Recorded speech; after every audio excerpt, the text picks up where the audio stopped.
Why don't you just give me a bottle of scotch and a handgun to blow my fucking head off? What did I just put myself through?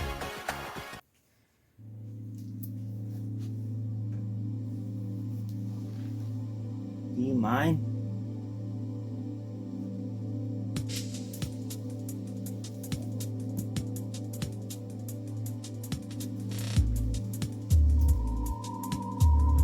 You can sit right there if you like.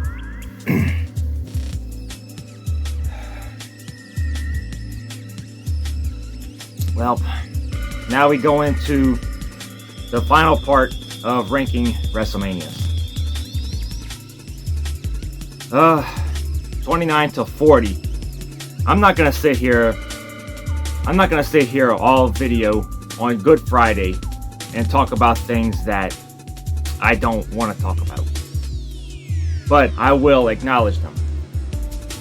But to begin this, I have to tell y'all that I did not watch these WrestleManias when they happened. This was during a time from 2012 going all the way to now. Throughout the 2010s, I was completely gone from WWE and even TNA to an extent. I'll jump back and forth on TNA every once in a while when they're good, but they weren't. But WWE, I completely detached myself from them completely.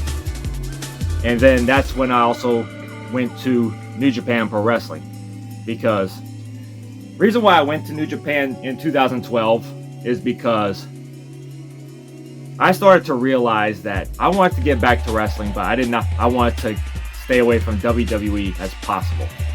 And then it just hit me. I didn't like pro wrestling. I didn't like WWE. Especially what they was doing in the 2010s, but everybody wants to say, and I did not want to be one of those people that just got on the internet and just complain video after video of how WWE sucked, or how John Cena sucked because he can't wrestle, because I can never be like him, and he doesn't look like us, and things that people would always say on the internet and on comment sections on dirt sheet websites and everything. You know who you are. You know who you people are. I didn't want to be one of those people. And then that's when I went to New Japan Pro Wrestling. And I knew that was going to be a chore, because trying to find them was going to be a chore as well. And that's whenever I found the Ustream, that's where I was able to watch New Japan. And it was like Jack Skellington going to Christmas Town. In 2012, going to 2013, it was like Jack Skellington going to Christmas Town watching New Japan. That's how exciting it was. And from there all the way to now, I've watched New Japan, and that was some of the most incredible, some of the most exciting moments and exciting times I've ever had in pro wrestling since like the early 2000s. Even with TNA. Like, this stuff, watching New Japan and keeping up with everything was just incredible. And also, in between shows, I would watch some of the old shows on YouTube, and even some All Japan and Pro Wrestling Noah. And those were freaking amazing. And then that's whenever ROH got with New Japan in 2014. So it was like, that was a cool time. I even saw the forming of the Bullet Club. And I never thought the Bullet Club would even get as big as it did. But then all that excitement went into the being the Elite, and then it started All In, and then that formed All Elite Wrestling. We're here to talk about WrestleManias. So, like I said, going into this, I did watch every WrestleMania, and I had to put myself through the WrestleManias of this time. Excuse me. I put myself through the WrestleManias 29 to 40. It was miserable. I can't imagine being a WWE fan during the 2010s and not have some kind of mental instability going on. Because how can people have put themselves through that entire decade with WWE and not think that there's a problem? There's a big disconnect between the people that's running the show and the actual fans in attendance and the people that watch it. And it's not I don't think it's John Cena's fault, but their reliance on John Cena, their insistence on pushing Roman Reigns. Roman Reigns, my thoughts on him, he's alright. Every time I think of Roman Reigns, I think of him with that Shield group and all the times where he kept getting pushed and pushed. Even though I wasn't watching WWE, back when I used to read on the internet and everything, how everybody just was writing articles and putting out stuff like about Roman Reigns is not this, he's not that guy. Vince McMahon's trying to push him to be the big star, and they're booing Vince McMahon's experiment out of the building. But they kept insisting pushing this dude. And then I'd say about almost 8 freaking years. And then he becomes this tribal chief dude. Now everybody is like, he's the greatest thing to ever walk the earth. I bow to you, my tribal chief. Get the fuck out of here. To the people that booed him out of the building to now worshiping the ground that he walks on, get the fuck out of here. Get the fuck out of here. Now, with all that being said, where would I rank these WrestleManias? Do I really want to put myself through all of this? I only watched these WrestleManias once just to what I missed out on. I didn't miss out on a lot of things. I didn't miss out on a lot. I really didn't. I mean, some of these WrestleManias had some good matches, but I saw through all the facades and everything. But let's start with 29, the Twice in a Lifetime, with John Cena and The Rock, and this was the WrestleMania 30, coming from the Superdome. That was a freaking... That night was... I couldn't stand it. And to think that it was in the Superdome, like an hour away from my house. They were saying that I could have went to that one, but no, I was solely in New Japan and ROH during this time. So I said, I'm not going to. I knew for a fact that it was going to be bad. And guess what? It was bad. Freaking with Bryan Danielson and everything. Everybody, Bryan, yeah. That dude was ROH royalty. Anybody that never seen a Bryan Danielson match in ROH or even in Pro Wrestling Noah and everything are not real wrestling fans. If they did not know who Bryan Danielson was before WWE, that's how you know that they're just inside that WWE bubble. To where it's like, that's all they know. They don't know anything. They don't know anything about anything else outside of that bubble. They don't know about TNA. They don't know about ROH. But I never knew about it, man. How could I watch it? And if you was a real fan, you would find ways. You would do your research. But anyway, WrestleMania 30, especially with the main event, with being a triangle, 3-way match with Randy Orton, Batista, and Bryan Danielson. 3 of the biggest guys from the Ruthless Aggression era, might add. I was like, I had to freaking get rid of it. I said, this is whole trash. That was trash. Everybody wants to say, his perseverance. Dude, he got his ass whooped for 3/4 of the whole match. And then all of a sudden, man, what are you doing? And then all of a sudden, at the last minute, he becomes the champion and everything, and holding both belts. That was a good... It's all about the moment. It's not to be moment. You just shut up. That belongs in the trash. And then all the people's reactions to The Undertaker losing, I was like, huh, he actually lost. But leave it to Brock Lesnar to beat it. But all them people that was doing the whole reactions and everything, dude, get the fuck out of here. WrestleMania 31. This one was alright. It was passable. They had some pretty cool matches with, especially Randy Orton and Seth Rollins. That was that was probably one of the best matches on the show. And seeing Sting, after seeing him in TNA for the longest time, finally going into WWF and fighting Triple H of all people, this was just like, I saw through the facade. This was just the WWE putting the final nail in WCW's coffin, like, yeah, we beat them. I saw through that whole freaking charade. And the main event was one of the stupidest things I've ever seen in my life. And I really do not like the concept of the Money in the Bank cashing in anytime, anywhere. I really don't like that. But it adds to the WWE, like, you never know what's gonna happen. Shut up. With things like that, they should have, like, just say you want to cash it on this day and everything. Not just sliding in, give it to a referee and everything. That's fucking stupid. The heist of the century, my ass. Trash. WrestleMania 32. That one was alright. Seeing it in a big old arena and everything, it was pretty cool. But people booing Roman Reigns out of the building was just enough to say, like, why do y'all put yourselves through this? If y'all knew that Roman Reigns was going to be in the building and he was going to be in the main event, y'all don't like him, why bother going? Why bother putting yourself through things like this? Go watch something else. This one was trash too. Oh my goodness. And then WrestleMania 33. That one, the set, and the thing about these WrestleManias, compared to like the productions and the sets and everything, they look incredible.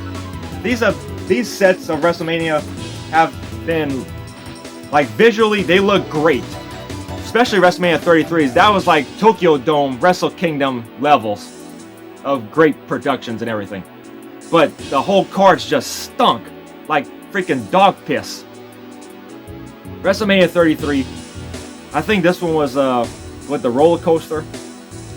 I'd say the only good match on there was the ladder match, especially seeing the Hardy Boys come back and seeing Doc Gallows and Carl Anderson on there. It was like they're used to big domes like that. Those long walks, they're used to that from Tokyo Dome. But seeing them there, was especially just coming off of New Japan and the Bullet Club and everything, is just, these guys, they deserve better. But WrestleMania 33, this whole night, it was all, like, it just looked cool, but actually watching it and just seeing through the whole facades and such is just, this was, but where would I put it? Would it be trash? Wasn't necessarily trash, but it wasn't good either. The only good match on there was that ladder match, but I put it at a low D. It was alright. WrestleMania 34, that was an embarrassment. And to think that me and my wife, we went to the ROH Supercard of Honor in New Orleans. That's what this is. Me and my wife, we went to this at the UNO Lakefront Arena. And I even have video footage that I never uploaded to YouTube.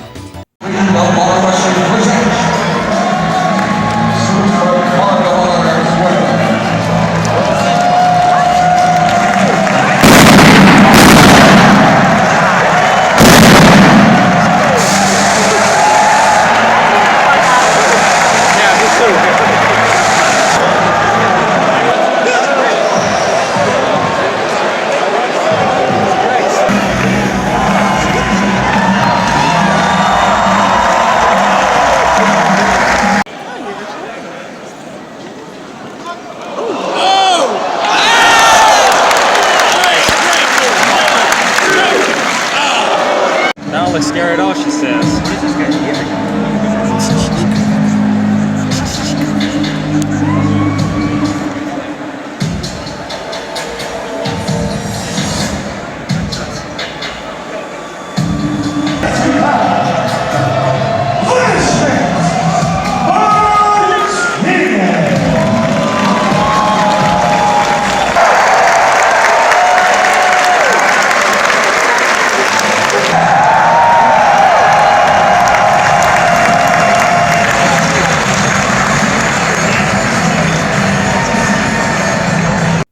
But she was saying, like, we should go to WrestleMania because Shinsuke Nakamura is going to go be there. And at first I thought maybe, but in the back of my head said, you go to that, you're going to regret it. But my wife heard about it, that Shinsuke Nakamura was going to be in the main event, or being at WrestleMania and such with AJ Styles. And it's just seeing that match from their Wrestle Kingdom 10 match was really good. And then seeing them in this WrestleMania 34 was like, this was nowhere near their greatness. Especially with it not being in the main event. That just shows how much faith WWE has in them. And then the freaking tag match with Braun Strowman. I said, what the ever-loving ass. And then Roman Reigns getting booed out of the Superdome again. How can people just put themselves through this shit? This WrestleMania, this wasn't trash. This was an embarrassment. I'm so glad I did not go to that WrestleMania. And it just seems like both WrestleManias in the Superdome have been trash and an embarrassment. I don't see how anybody can put themselves through shit like that. Next, WrestleMania 35. This was alright. But the main event being a three-way women's, for the women's titles and everything. Trash. WrestleMania 36. This one was took place during the pandemic and everything, so there was no crowd, but it was actually an interesting change of pace because you're so used to seeing everything in such big stadiums and everything, and it's actually seeing it in a smaller enclosed facility. It was actually a pretty cool change of pace. It almost reminds me of like how it was for like older WrestleManias, how they was just inside of an arena. They need to go back to things like that. But the Boneyard match was alright. It was pretty entertaining. But the rest of the show just wasn't good. Even considering the circumstances of it being the pandemic and everything, but I would give this WrestleMania a D. It was alright. Probably the only good thing on it was that Boneyard match, but it wasn't really a match. It was just a cinematic matches and everything. It's just like with the Hardy compounds and everything, but 37, trash. 38, especially Cody Rhodes going back to the WWF. That just proved to me, don't follow revolutionists who don't stay true to their word. This one too was freaking trash. And WrestleMania 39. This one, and also the whole 2-night events and everything, that's freaking overkill. But they can just stretch it out throughout the whole weekends and everything. Like, it's an event, it's a festivities and everything. If you go back and watch some of these WrestleManias, especially like the early ones and everything, those had like 13 to 14, even to 16 matches, all in one night. And they made it work. And also a lot of them like 5-10 minutes long. That's all you need. But no, all these WrestleManias, they got to be like over 10, 15, 20 minutes. Even the opening matches are like 15 minutes. AEW is guilty of this as well. But WrestleMania 39, especially with the whole Cody Rhodes wanted to fight Roman Reigns and everything, and then him getting beat, just for that alone was freaking trash. He should have won that one. And then WrestleMania 40. This one actually wasn't bad. Everything just felt like it was like all blended together. The show was alright. It really was enjoyable. And then finally seeing Cody Rhodes defeat Roman Reigns to become WWF champion was a really good feel-good moment. And it was definitely a deserving one, especially for WrestleMania 40, a really good ending, but the ending parts of the whole match was fucking absurd. And the whole bloodline rules, I thought that was fucking stupid. But at the same time, so was WrestleMania 15 with Steve Austin and The Rock with the whole corporation and everything. I got mad at that as well, but the thing about this one was that Seth Rollins tried interfering, John Cena tried interfering, The Rock was interfering, then The Undertaker like, what is going on here? We're trying to have a fucking match. But no, the whole freaking bloodline match rules and everything, everybody wants to say like, this was such a great moment that freaking Cody Rhodes, he overcame so much obstacles, but like 5-10 minutes of that whole match where they were just on the outside and just let outside people just culminate in this whole match. Like, this had nothing to do with them. But this WrestleMania, I would give it a high D, low C, right there. So yeah, there you have it. I'm done with this whole crap. How will WrestleMania 41 be ranked among these? We shall see, but I have no expectations of it being any good. But we shall see. I'm done. I'm finally done with talking about WrestleMania. It's Good Friday. I should be with my friends and family and everything. My wife's working, but that's what I'd rather be doing things like that than watching. I'd rather suck a lemon drop dunked in hot giraffe piss than watch any of these WrestleManias ever again. I'd rather lick a cheetah's asshole than watch these putrid anal fecal matters ever again. I have more excitement cleaning my cat's litter box. I'd rather dunk my head in a coolant pan. I'd rather eat spaghetti with my grandma's foot scrapings. I'd rather lick the shit stains off of every toilet in every honky-tonk in America than watch these. These WrestleManias are an inside-out regurgitated pile of dog vomit disguised as a grand spectacle. These WrestleManias are the equivalent of Sonic the Hedgehog 06. Yeah, I said it. I said it. But I'm done. I'm done talking about these WrestleManias. I'm never talking about these again, ever. I never want to watch these again. So, that being said, hope you have a good Friday. This is Dwreck signing out. See y'all on the flip side.